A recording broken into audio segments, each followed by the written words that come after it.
Kepedihan masih dirasakan Aji Darmaji alias Idung atas meninggalnya sang istri yang juga komedian Empo Alpa pada Jumat 15 Agustus 2025. Seperti diketahui, perempuan yang bernama lengkap Nina Carolina itu menghembuskan nafas terakhirnya setelah berjuang melawan kanker dalam beberapa tahun terakhir. Bahkan Empo Alpa sudah menderita kanker ketika melahirkan anak kembarnya pada Oktober 2024 lalu.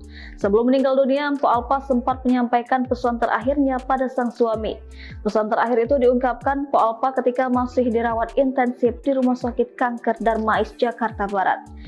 Idung mengakui bahwa istrinya sempat berpesan agar menjaga keempat anaknya. Bahkan Empo Alpa terus mengingatkan suaminya soal susu untuk anak kembarnya. Mengingat anak kembar Empo Alpa yaitu Raffi Ahmad Darmadina dan Rafa Ahmad Darmadina belum berusia 1 tahun. Empo Alpa seolah-olah bersiap untuk pergi selamanya. Ia tak ingin anak kembarnya kehabisan susu. Paling teringat dari Idung ketika diminta untuk lebih telaten mengurus anak kembarnya seperti kebutuhan susu si kembar. Selain itu, Empo Alpa berpesan agar pendidikan dua anaknya yang lain terus diperhatikan dan menjadi tanggung jawab Idung. Usai memberikan pesan terakhir itu, Empo Alpa akhirnya meninggal dunia tepat pada hari Jumat.